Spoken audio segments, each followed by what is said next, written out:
Bonsoir, en image, Alpha Condé, Alassane Ouattara, le président ivoirien est en visite officielle à Conakry, un tête-à-tête assez couturé entre les deux chefs d'État. Ils ont parlé entre autres du projet de monnaie unique dans l'espace CEDEAO. La corniche sud de Kalouma réaménagement, c'est dans le cadre du projet Grand Conakry 2040. Les techniciens évaluent le coût d'aménagement des travaux. Et puis nous irons à l'université générale Lansana Conté de Sofonia. Là-bas, certains enseignants assistants suspendent leur grève pour regagner les amphis. Les cours ont repris avec enthousiasme. Décryptage dans ce journal.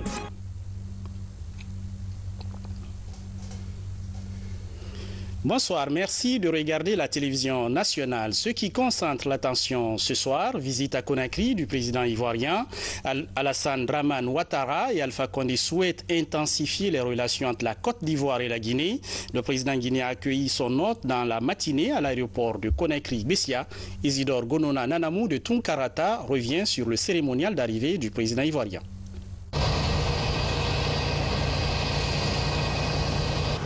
Il est 12h15 GMT quand le vol de commandement du président ivoirien s'immobilise sur le tarmac de l'aéroport international Conakry-Bessia. Au bas de la passerelle, le chef de l'État procède Alpha Condé pour accueillir son hôte de marque avec des chaudes poignées de main et des accolades.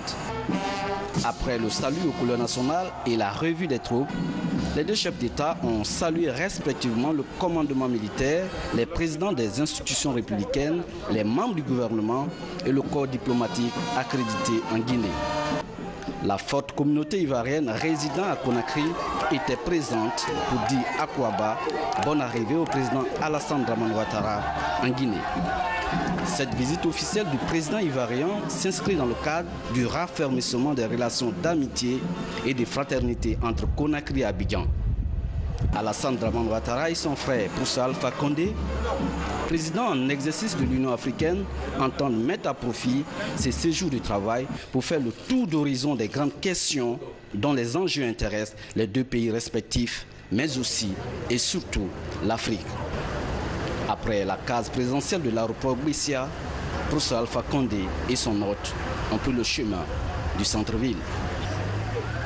De l'aéroport, les présidents ivoiriens et guinéens se sont donc rendus au palais Sékou Touréa pour échanger sur plusieurs questions liées au développement du continent. Il s'agit par exemple du projet de création de monnaie unique pour les pays membres de la CEDEAO d'ici à 2020, mais aussi de l'actualité togolaise, comme le montre ce compte-rendu de Sanassi Keita. La monnaie unique pour les pays membres de la CEDEAO dans 3 ans. L'organisation à Abidjan du prochain sommet Union africaine-Union européenne et la situation politique au Togo. Ce sont entre autres questions principales largement débattues au cours de ce tête-à-tête entre le président en exercice de l'Union africaine et le président de la République de Côte d'Ivoire. Après plus de 2 heures d'échange, Poussa Alpha Condé et Alassane Ouattara sortent satisfaits. Avec mon frère le conseiller économique, le président Alassane, nous avons passé en revue un certain nombre de problèmes concernant la CEDEAO comme l'Union africaine. Vous savez qu'au niveau de la CEDEAO, nous avons l'intention de faire une monnaie unique en 2020. Donc il y a une réunion à Niamey avec la task force désignée par la CEDEAO, c'est-à-dire le président Alassane Ouattara, le président du Ghana, le président Bouhari, le président du Togo et le président du Niamey, pour qu'on arrive à la création d'une monnaie unique. Et ils ont pris un certain nombre de décisions qui nous fait avancer. Donc ils nous rendons compte au sommet de la CEDEAO en décembre. Ça, c'est le premier point. Le deuxième point, nous avons échangé sur le Togo. Il est extrêmement important que les choses évoluent de façon pacifique au Togo et qu'on arrive à une solution pour permettre au peuple togolais de continuer son avance. Enfin, vous savez, il y a le sommet de l'Union africaine et de l'Union européenne à Abidjan. Nous avons affirmé que ce sommet doit se tenir à Abidjan et que l'Union africaine non seulement doit parler d'une seule voix, mais doit faire en sorte que les Africains, quels que soient les points de divergence qui peuvent avoir un problème, qui s'entendent. Donc nous nous sommes mis d'accord sur une modalité.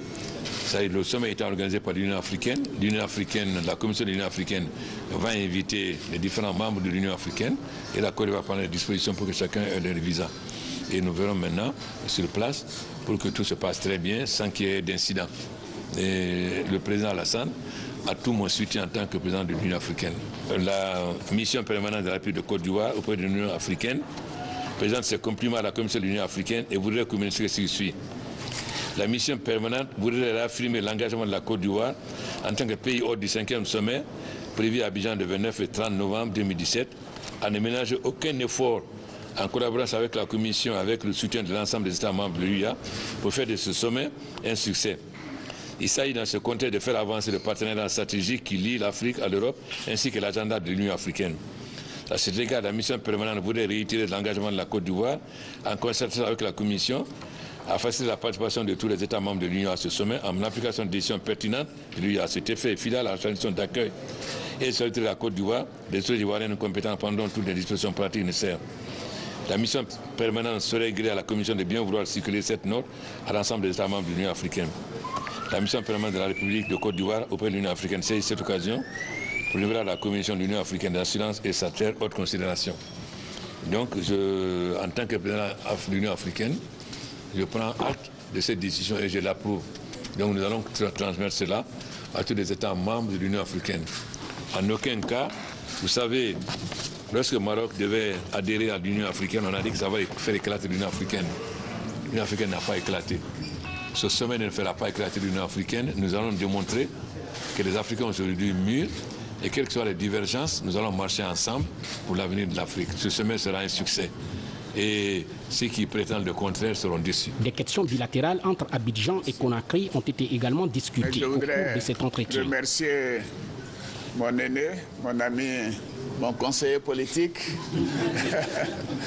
le président Alpha Condé, de lui dire un grand merci à mon nom, au nom de la délégation qui m'accompagne, pour l'hospitalité qui nous est toujours offerte quand nous sommes à Conakry, et le remercier pour tout le soutien qu'il nous a toujours apporté dans l'évolution des choses, notamment en Côte d'Ivoire. Et je voudrais lui dire que j'ai tenu à effectuer cette visite pour d'abord le féliciter pour l'important travail qu'il fait pour le continent entier. J'ai eu l'occasion de le lui dire à l'occasion du sommet de la CEDEAO en début juin à Monrovia. Président, je sais que vous consacrez beaucoup de temps à notre continent et c'est une fierté pour nous de l'Afrique de l'Ouest. Et je voudrais réitérer mes félicitations et dire que pendant cette année 2017, vous avez fait un travail exceptionnel pour l'Union africaine et pour tous les pays membres du continent. Et comme le président vient de le dire, le prochain sommet Union africaine-Union européenne se tient à Abidjan. Et donc, je suis heureux qu'il ait endossé définitivement cette décision. Évidemment, la Côte d'Ivoire prendra les dispositions nécessaires qui ont été arrêtées avec le président de la Commission. Et je voudrais aussi dire que nous avons passé en revue une série de questions importantes pour la sous-région, notamment la question de la monnaie unique dont le président vient de parler. Et c'est un objectif que nous avons ensemble. La question donc de la situation au Togo qui évolue donc bien et bien sûr nous faisons confiance au président Alpha Condé pour continuer de suivre ce dossier en relation avec d'autres chefs d'État de la région ouest africaine pour que nous puissions tenir le prochain sommet de la CEDEAO à Lomé le 16 décembre prochain. Et enfin, Monsieur le Président, nous avons évoqué bien sûr les questions bilatérales, parce que bien sûr il y a l'Afrique, il y a la CEDEAO, mais il y a la Guinée et la Côte d'Ivoire.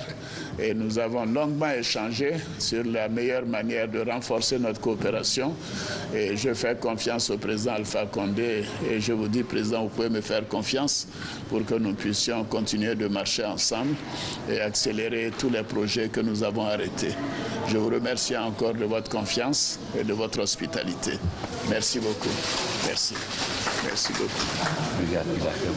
C'est dans l'espoir de voir toutes ces questions d'intégration africaine réussir que l'hôte de marque du président de la République, Prosper Alpha Condé, a pris la direction de l'aéroport international Conakry-Bessia pour Abidjan.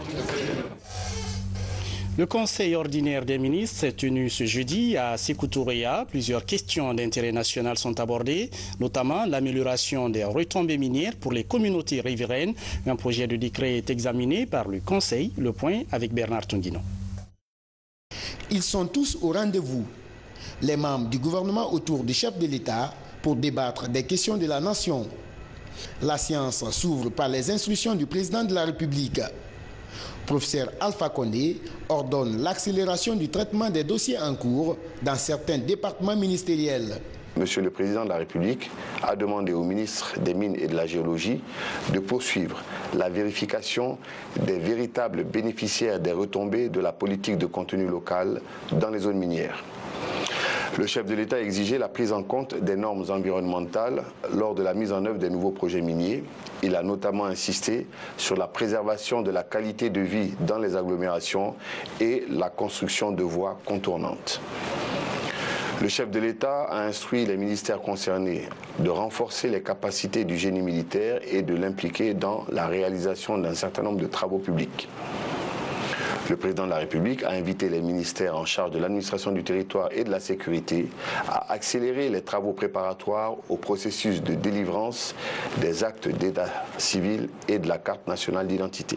Sur la table du Conseil des ministres de ce jeudi, un nouveau projet de décret. Le document porte sur les modalités de constitution et de gestion du Fonds de développement local. Ce projet de décret soumis par le ministre des Mines ambitionne l'augmentation des retombées minières pour les communautés riveraines.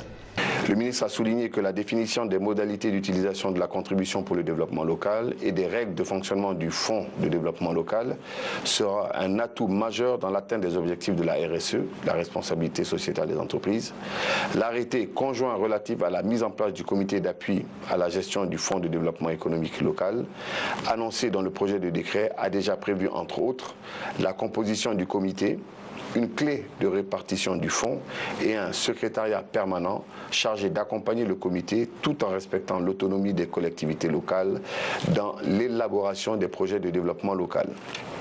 Le ministre a sollicité l'appui du Conseil pour la signature du projet de décret conformément aux dispositions prévues à l'article 130 du nouveau code minier, compte tenu de l'impérieuse nécessité de la mise en place du Fonds de développement économique local au sein des préfectures abritant des sociétés d'exploitation minière. Autre communication, celle de la ministre de la Coopération internationale. Mamakane Diallo annonce la mise en place d'une plateforme intégrée pour la planification, la programmation, la budgétisation et le suivi-évaluation des programmes de développement. Le ministre de l'Élevage et des Productions animales, lui, évoque la problématique de la présence massive des zébus en Guinée forestière. À l'issue des débats sur les différentes questions abordées ce jeudi, plusieurs décisions sont prises. 1.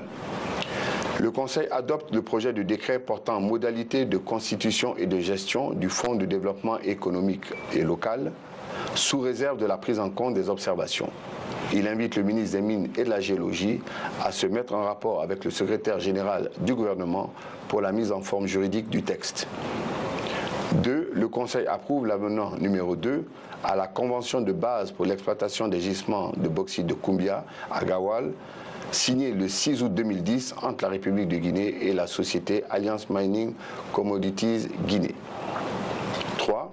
Le Conseil approuve la mise en place de la plateforme intégrée pour la planification, la programmation, la budgétisation et le suivi-évaluation des programmes et projets de développement du Plan national de développement économique et social. Le Conseil invite Madame la ministre en charge du plan à prévoir la formation des techniciens concernés au sein des bureaux de stratégie et de développement des différents départements ministériels. Au titre des divers, le ministre de la Santé et de l'Hygiène publique annonce l'organisation de la campagne de vaccination contre la poliomyélite actuellement en cours dans le pays. Une opération qui se poursuivra jusqu'au 30 octobre prochain. Dans l'actualité nationale, Conakry accueille la 9e édition du Forum côtier marin, un cadre régional de rencontres et d'échanges d'expériences des acteurs sur les problématiques de conservation et de gestion durable des ressources marines et côtières. Les explications avec Robert Siditono. La menace de destruction des écosystèmes le long du littoral ouest africain inquiète. Les riverains sont confrontés à l'effet d'érosion et d'éboulement. Les espèces protégées disparaissent. À ces phénomènes s'ajoute la dégradation des rives par les ordures de toutes sortes. Conséquence, les risques de maladies s'accentuent et le secteur de la pêche pourtant vital, est compromis. Réunis à Conakry, ces parlementaires venus de 7 pays d'Afrique de l'Ouest échangent sur les stratégies de lutte contre ces phénomènes le long des côtes ouest africaines. Vous savez, il y a le développement qui est concerné. Quand on parle de la mer, il y a les poissons. Donc c'est une économie maritime qui doit contribuer au développement d'un pays. Donc comme la Guinée, c'est un pays côtier, je pense qu'il y aura beaucoup de dispositions qui seront prises afin qu'on puisse protéger le côtier ici, la côte guinéenne. Ces travaux du Forum constitutionnel de l'Alliance des parlementaires et des élus locaux pour la protection du littoral mettront l'accent sur l'évaluation et la mise en œuvre du plan stratégique de l'Alliance. Aujourd'hui, il est question de conjuguer les efforts pour faire en sorte que tout ce qui se passe en matière de pêche, mais qu'elle soit industrielle, qu'elle soit artisanale, que cela soit fait dans le cadre d'une politique globale des 7 pays regroupés au sein de l'espace PRCM. La rencontre de Conakry sera marquée par le renouvellement des instances de l'Alliance et la visite des terrains à Kabak dans la préfecture de Forécaria. Au même moment, à Conakry, les dés sont jetés pour l'aménagement et la création de la corniche sud de Kaloum. Le projet prévoit des remblais par système de dragage et la construction de digues pour protéger et sécuriser le littoral contre l'avancée de la mer, une initiative présidentielle qui va créer des opportunités d'emploi pour les insulaires. Reportage Saint-Martin Fascinadouno. Le projet d'aménagement et de création de la corniche au sud de Kaloum. Il est inclus dans les travaux de remblai du Grand Conakry 2040 par système de dragage. Des digues seront conçues pour soutenir et protéger le littoral contre l'avancée de la mer. Ici, les travaux d'endiguement sont prévus. Ils partiront de la résidence 2000 au Kansamori sur 15 hectares à mer. Aujourd'hui, on veut que les gens reviennent en ville, qui profitent de la mer en réalité. Et avec ça, cet aménagement-là, on va créer les routes, on va désengorger la capitale, on va faire de l'assainissement, on va récupérer aujourd'hui tout ce qui est déversé en mer pour pouvoir le traiter. Et donc effectivement créer de l'espace et créer une zone aujourd'hui urbaine pour les Conakriens. Depuis le lancement des travaux en novembre dernier, des techniciens du ministère de la Ville et de l'Aménagement du territoire sont sur le terrain. C'est un projet qui vise à protéger le littoral, comme vous l'avez vu. La mer a commencé à entamer le littoral, donc il faut essayer de prendre un peu de recul par rapport à la situation actuelle, afin de reproduire la corniche en front de mer. D'autres enjeux aussi, c'est qu'ils vont créer un foncier où l'occupation du sol va être réglementée par un cahier de charge. Ainsi, on n'aura pas la situation connue, c'est-à-dire les occupations anarchiques, mais ça va être une occupation structurée et réglementée. Après Sandarvalia, l'équipe technique de la société chargée d'exécuter les travaux et des cadres de l'habitat se rend à Kassa. Ils visitent l'unité de préfabrication des blocs de béton pour la construction du quai. Pour ces travaux, une main-d'œuvre locale est recrutée. Je suis là en tant que chef de maçon. Je travaille avec mon ingénieur. Ce qui me montre pour le coulage là, on le fait. Ce que moi je gagne ici, j'envoie chez ma famille parce que moi, je réside ici. Mais ma femme est à Conakry avec mes enfants. Ces projets prévoient la création d'une corniche piétonne de 40 mètres de largeur et des routes ainsi que des aménagements urbains pour récupérer les eaux pluviales et les autres types de déchets. Et puis, ce sacre de certains Guinéens au prix jeunesse 35-35 de la francophonie, il récompense des jeunes de 18 à 35 ans en matière d'innovation. Et lors de sa deuxième édition cette année, 4 Guinéens ont fait parler d'eux pour des réalisations exceptionnelles. Qui sont-ils? Comment perçoivent-ils leur avenir dans leurs initiatives individuelles? Notre équipe a rencontré 3 des 4 lauréats. Images et témoignages dans ce reportage de Eugène Denamou, Alassane Conté et Fatima Diallo.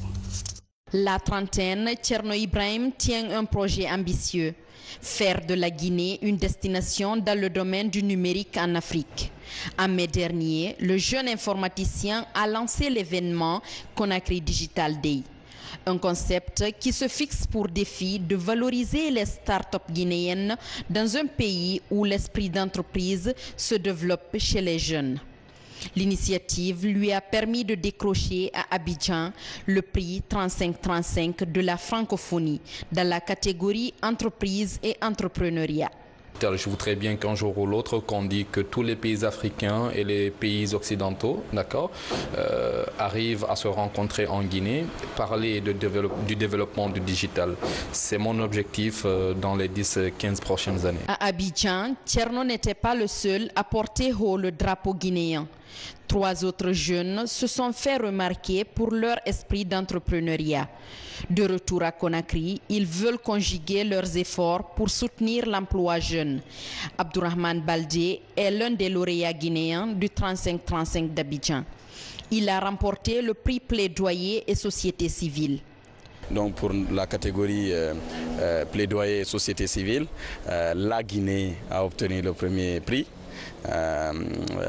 Le Sénégal le 2e prix et le Canada le 3e prix. Nous avons pris plus d'initiatives. Vous étiez avec nous quand on a mis en œuvre le projet ZEV 15. Nous avions voulu la paix dans notre pays et nous la voulons aujourd'hui. Nous avons voulu l'unité nationale. Nous sommes allés rencontrer les Guinéens pour leur dire que nous sommes des frères avec, bien entendu, le soutien et la bénédiction pérenne de l'Amérique. Ça, c'est extrêmement important. Une distinction honorifique qui motive Abdourahmane dans son engagement au sein du mouvement social. Pendant ce temps, Yebeba se montre discret après sa réussite pour la 5e fois à ce concours de la francophonie. Depuis 12 ans, il est très investi dans la promotion des énergies renouvelables. En remportant cette année le prix exceptionnel sur l'environnement, Yebé souhaite désormais partager son expérience avec d'autres jeunes passionnés par la recherche scientifique. Ce prix va me permettre de continuer toujours mes recherches puisque je suis ingénieur et chercheur à la fois et en même temps essayer d'apporter une amélioration à ma petite boîte qui est Eol Guinée et en même temps me permettre de faire valoir mon expertise dans les autres pays. Plus de 400 jeunes ont postulé cette année pour le prix Jeunesse 35-35 de la francophonie. À l'arrivée, seulement 35 sont primés. Le prix vise à encourager les entrepreneurs et champions de l'innovation et de la créativité de demain. Pour être complet sur ce sujet, j'ajoute que le 4e Guinéen, lauréat du prix Blog et Innovation Média, séjourne actuellement en France. Ces prix sont une initiative indépendante de l'association 35-35. Éducation, et je vous l'annonçais en titre, les cours ont repris dans les universités du pays. 10 jours après, l'affluence est grande dans certains établissements. D'autres prennent timidement les cours, mais à l'Université générale Lansana Conté de Sonfonia, tout semble bien commencer avec notamment le retour de certains enseignants assistants dans les amphithéâtres après une période de grève pour exiger un meilleur traitement. Témoignage en images dans ce reportage de Mamadou Saluba. Université générale Lansana Conté de Sonfonia, cet établissement d'enseignement supérieur public retrouve son ambiance habituelle. Ici s'inscrivent les étudiants de la première année. Là, d'autres reçoivent leur premier cours. Des enseignants assistants qui avaient boudé les classes à la rentrée sont de retour dans les amphithéâtres. Devant la caméra, ils optent pour le silence quand on leur demande les raisons de leur retour. Pour avoir un interlocuteur, nous nous sommes rendus au rectorat de l'université. Nous, à l'université de Sonfonia, après les instructions de notre ministre de l'Enseignement supérieur, invitant chaque recteur à fournir le maximum de lui-même pour remettre les assistants en classe, nous avons usé justement de ces moyens-là, les moyens d'échange et de sensibilisation et de soutien à l'idée que nous avons fait avec eux. Ils sont venus, on s'est expliqué de part et d'autre. Tous les assistants qui ont été recrutés par nous sont des premiers, les majors de leur promotion. Il faut d'abord que ce critère soit rempli. Actuellement, tous ces assistants-là, nous les avons mis en classe. Ils sont en train de faire leur master. Et après cela, les meilleurs parmi eux sont inscrits à l'école doctorale. Nous sommes la seule université qui a totalisé les 3 cycles du LMD. Autre établissement public, même ambiance. À l'université Gamal Abdel Nasser de Conakry, les cours se déroulent sans les enseignants assistants. Ici, un calendrier est élaboré en faveur des enseignants disponibles. Sous l'égide de notre recteur, le conseil d'université qui a préparé la rentrée, puisque nous étions déjà échaudés par des velléités de boycott des cours par des assistants. Naturellement, nous avons revu les emplois du temps pour appeler ardemment aux enseignants de rang magistral de venir prendre et les cours, disons les conférences et les cours pratiques et des travaux dirigés. C'est ce qu'on a pu faire tant bien que mal jusqu'à ce qui fait que depuis la rentrée, sauf par endroits, les cours vont bon train. Dans les institutions d'enseignement supérieur, les cours ont repris depuis le 16 octobre. En dépit du boycott des enseignants assistants, les autres encadreurs sont engagés à venir au bout du programme. Parlons maintenant de la semaine du soldat. Nous y sommes, mais c'est l'occasion de mettre en lumière les activités des forces de défense et de sécurité. L'une des plus importantes pour les autorités reste la qualification des agents. Et à la gendarmerie nationale, c'est toute une série de stages qui sont programmés par le haut commandement. Un programme qui suit pour nous Alia Kamara. Regardons son reportage. L'école nationale de la gendarmerie de Sonfonia, une institution créée en 1966. Elle a participé activement à la formation de plusieurs grands officiers qui font la fierté de ce corps d'armes. L'école abrite 4 types de stages.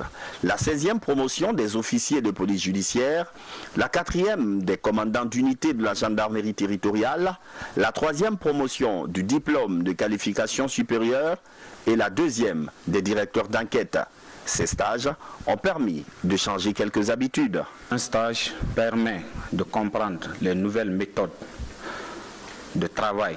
Depuis 2010, l'école de Sonfonia a formé près de 5500 gendarmes, dont le haut commandant en personne, le général du corps d'armée, Ibrahima Baldé. La matière ciblée est la formation militaire générale, qui est en relation avec l'éthique et la déontologie que le gendarme doit nécessairement connaître et maîtriser en vue de valoriser ses compétences.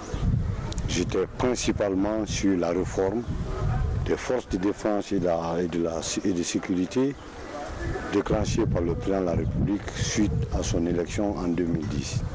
Ces formations sont assorties de cours théoriques et pratiques qui entrent dans la concrétisation du programme de réforme des forces de défense et de sécurité. Une page santé, les 7e journées médicales Guinée Région Rhône-Alpes se préparent à Conakry. L'objectif des initiateurs de l'événement est de permettre des échanges d'expériences entre médecins guinéens et français. Solide Kira revient sur les enjeux de ces journées médicales. Suivez. Initiées depuis 2003, les journées médicales Guinée-Région-Rhône-Alpes constituent une tribune d'information et d'échanges scientifiques entre médecins guinéens et français, précisément de la région Rhône-Alpes. Après les 6 premières éditions, la Guinée s'apprête à recevoir les médecins de haut niveau et autres scientifiques d'Afrique, de France et du reste du monde. On est soutenu par le gouvernement, notamment le ministre de la Santé, qui vraiment tient à cet événement et qui est sur pied pour que l'événement réussisse. Mais c'est le but d'ailleurs, hein. C'est d'aider le pays dans des moments où c'est pas forcément très facile. Et par exemple, ces journées étaient présentes en 2015 alors que c'était en pleine crise d'Ebola. Bon, on a voulu montrer que nous, on n'avait pas peur parce que ça risquait rien si on respectait les précautions d'hygiène. Donc les médecins se sont fortement mobilisés. Donc c'est pour aider la Guinée et l'accompagner, même quand ça va pas. Quand ça va, on est là, mais quand ça va pas, la France est là aussi. Les 7e journées médicales Guinée-Région-Rhône-Alpes proposent des thématiques alléchantes qui tiennent compte des préoccupations sanitaires du moment. Après Ebola, quelle perspective pour la Guinée? Le rôle du livre dans la formation médicale, l'odontostomatologie et la chirurgie maxillofaciale sont les principales innovations. Ce sera un excellent moyen donc de partager le savoir médical sur les thématiques que nous avons choisies, en rappelant qu'en plus de la place du livre, il y en a d'autres, telles que la santé maternelle, sur un sujet qui me tient particulièrement à cœur, que sont les fistules. Et ce sont des faits qui existent parce que certainement il y a des problèmes dans le système de santé, il y a des problèmes au niveau de la pratique médicale.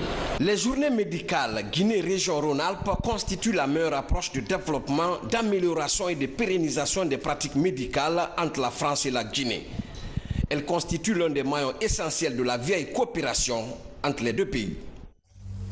Et puis l'actualité internationale en bref et en images, une compilation de la rédaction commentée par Habib Jam.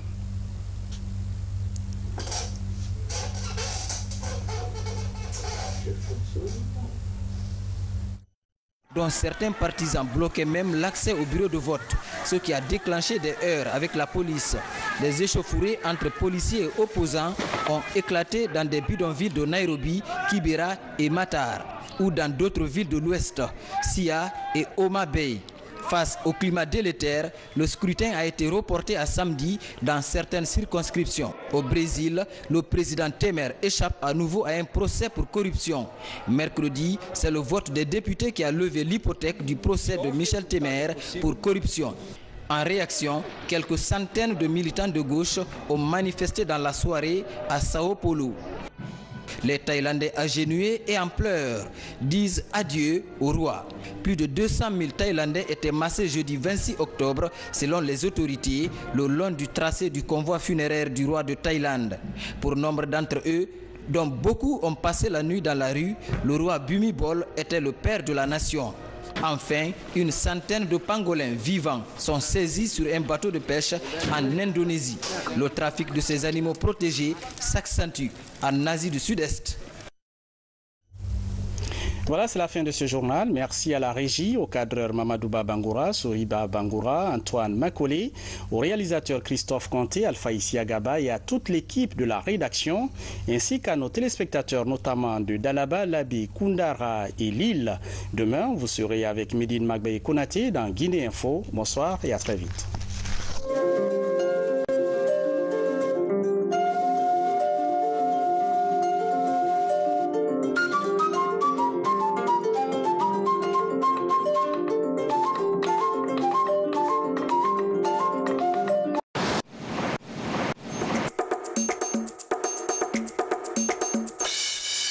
Pour la relance à grande échelle des cultures d'exportation, le président